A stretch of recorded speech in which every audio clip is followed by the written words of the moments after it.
Welcome to another session of weCONECT, where we explore the ideas, companies, and key players that continue to raise the bar in eDiscovery. Hello and welcome to another episode of weCONECT. I'm Ian Campbell, CEO of iCONECT, and with me today is a new member of the iCONECT team, Tye Burger, who's joined us as an application workflow engineer, specifically on the government side of our business. And Tye, welcome. Thanks for having me. It's good to be on the show. Good stuff. Well, we wanted to get a little bit of an understanding of who you are, what you do today, but maybe we'll back up a little bit first and tell us a little bit about what you were doing before you joined iCONECT, and maybe while you were there, if you'd ever actually run across the iCONECT platform. Sure. So I've had a pretty varied background by this point. I'm a lawyer by training, and I practiced law in Kansas City, where I lived for about 4 years.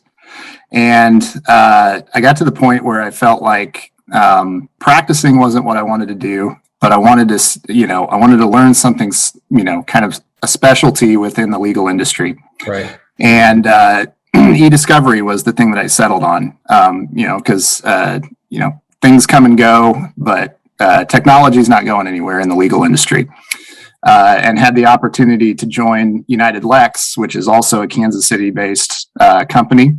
And I was there for more than 8 years. And I did a variety of things there. I started out in project management and then moved over to consulting, where I was delivering services out of a proprietary application that they've developed over there. Sure. And in the process, gained a lot of knowledge about the technical aspects of everything across the EDRM, forensics, collections, processing, project management, productions, document review. I said some of those out of order, but you get the idea. Yeah. Gained a lot of that knowledge combined with my litigation background. And to your question about iCONECT, I didn't know much about iCONECT before. The firm that I practiced with is a relatively small firm. It has a main office in Kansas City and then a smaller office over in St. Louis. And what eDiscovery we did there was based, I think, in an old concordance platform or something like that. We were not on the cutting edge of things. We got things done, but it was not. But then, and then at United Lex, they use relativity. So I, learned relativity in and out there.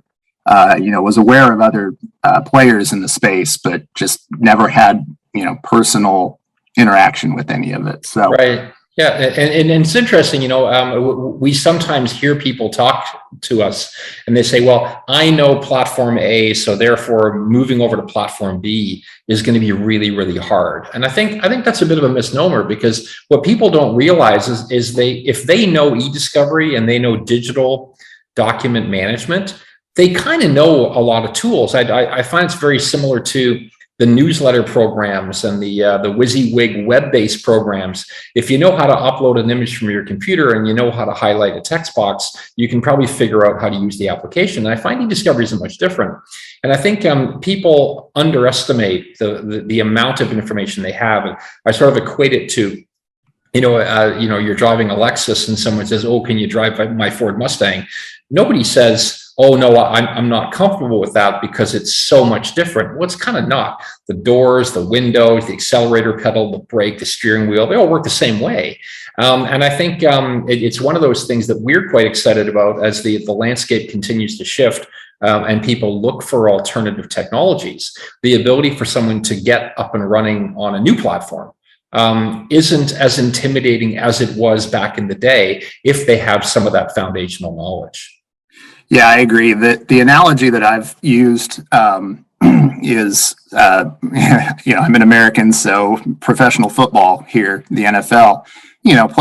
Players change teams, and everybody talks about, football is like rocket science. You should see these playbooks they have, but they don't have to spend 6 months learning the playbook. Yeah. What they have to do is they have to translate the terminology that they know from wherever they were to the terminology that their current team uses, right. And then they're able to plug it in. And that's the way that I feel about the platforms. For the most part, things operate differently, and some have different features and things like that. But most of the core features are similar, but they may have different names. They may, work just a little bit differently. So it's been more a process for me of translating what I know of one to the other. And it's, it is not something that takes forever to get figured out. Well, at iCONECT, we kind of pride ourselves on having a lot of those blocking and tackling features, but we also have some unique features. I mean, and you've spent the last number of months really kind of looking under the hood to find some of the unique things that iCONECT is positioned to deliver to a number of different marketplaces. Maybe give us an idea of any of those that really kind of resonate. When you saw it, you went, wow, that's pretty cool. There are two of them that I would point out. On cutting across all of the different use cases, the collaborative tools are a big thing that stuck out to me. And this is where I get to act like I'm, some old curmudgeon from the old days of practicing law, and talk about how I remember, going through boxes of paper documents and marking certain documents to produce and not produce and all this and that. And what I do remember was how painful it was when we used, a concordance or a relativity or whatever it was. When we, as the younger associates, would find something of interest and have to share that information with a partner who, maybe had a login, but if they did, they never used it. They probably had to have their password reset because it had expired. Once they got in there, they didn't know where to go or how to do anything. So just the sharing of information was really difficult because, you had to say, well, it's document number 52634. And they'd be like, well, how do I find that?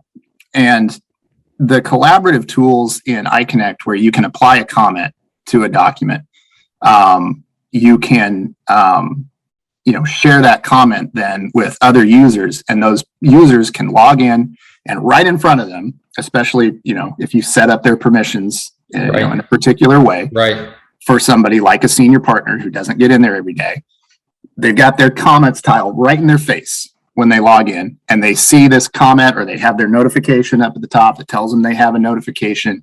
It's one click, it's two clicks, and boom, they're in the document. And, they don't have to get in there and filter for the file number that you told them. They're just right there. They see your comment, they see the document, and they can synthesize that information right away. And then they can also respond, or they could even further share with another colleague, right? Exactly. So that is really, that's one feature that like I said, I think cuts across all use cases, because the collaborative ability within technology and cutting across different personas, from the people who don't use it very often and are not very technologically savvy, down to the people who are in it all the time, know all the ins and outs, the tips and tricks, best practices, all that. The other one that is a little bit more specific, that really impresses me, is the auto classification ability. The ability to take a sample document, a sample form, show the technology where to look on it, and then load a bunch of data in, and the system automatically says, I think this is that form. I think this is that form. This is not that form. And, just do that automatically, no human input.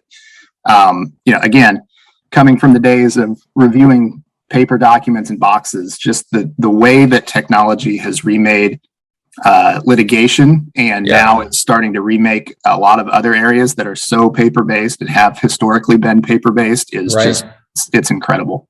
Yeah, and I think the AI helps with that too, because whether you're using near duplicate technology, which is a little more baseline, or you're using some extensive, NLP or some level of AI. I mean, even to throw the AI at 1 million documents, it can automatically, we'll call it cluster-like documents, and you can set it to either cluster visually and say, hey, put invoices over here, and put purchase orders over there, or price lists over there. I mean, in sort of 3 buckets. Historically, what you would do manually, or you can say, no, I want to go through a bunch of all these emails, and I want to conceptually cluster all the ones that are talking about the Macy's Thanksgiving parade versus the ones that are talking about bank deposits, and be able to conceptually cluster that. So I think I think you're right. The AI can come out in so many different ways. I mean, being quite visual, and that's kind of being some of the role that I take on within the company. For me, thumbnail mode, it is one of those things that everybody's kind of used to looking at the data on an Excel spreadsheet like view, kind of a grid. There's an advantage to that. I can search it and sort it and do multi-level sorts and different things. But ultimately for me, and it sort of transcends to what you're talking about, where when you see those results, seeing them in thumbnail mode, where you go, hey, look, all the purchase orders are together and all of the invoices are together. And then visually being able to find something that maybe is a wild card. Maybe it's a photograph or something like that, or a piece of marketing material, and to be able to sort of drag that over into an ignore folder. I mean, I think that kind of UI combined with what you're talking about is really key, because one of the challenges of developing software is that you ultimately want to hide the advanced functions, so that a relatively novice user who's never going to use them anyway doesn't have that cluttering their screen, versus as you talked about, an advanced user who's going to be in that advanced section all the time. So you have to have the features, but you don't have to create this very complex UI for everybody. You can actually bury some of that, so it's only available to those who really need to see it. You're involved on the government side of things, which is really a lot about solving business problems. I think you would probably agree that a lot of the RFPs, requests for proposals, or RFIs, requests for information documents that we get from various parties, I think they're kind of looking to replicate proven workflows, but they're looking for us to provide a way to optimize those workflows. Is that an accurate way of viewing it? Yeah, absolutely. And the way that I look at it is, in the eDiscovery space, you're drawing on more than 2 decades worth of institutional knowledge and best practices and all of that at this point. I mean, this is proven technology that has revolutionized litigation and investigations and anything else in the legal space.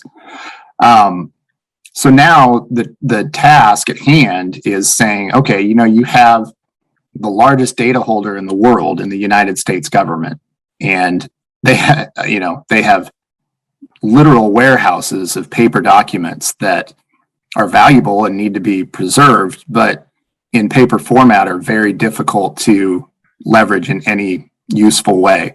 Right. So now you're talking about taking this proven technology, adapting it to this new purpose, this new workflow, these new ends. You're not necessarily talking about, I'm going to dump a bunch of documents in there, we're going to review them, and we're going to produce them to opposing counsel. You're saying we're going to digitize this stuff. We're going to have, useful metadata and fielded data available to us from it. And then we're going to be able to do something useful to serve some use case for it. Right.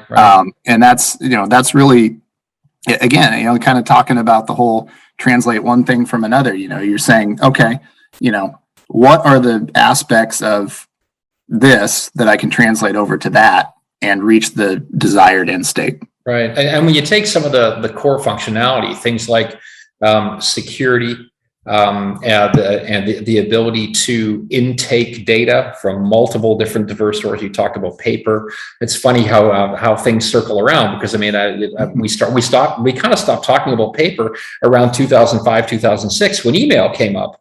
And now here we are 15 years later, back to talking about paper again, because I think people are having a bit of an OMG moment when they realize, oh, I never really dealt with all that stuff in the warehouse. And now I want to know whether I really need to keep it. And there's techniques to be able to do that. But, having an interface where you can do it digitally, and then ultimately the end result might be get it in, get it out as fast as I can.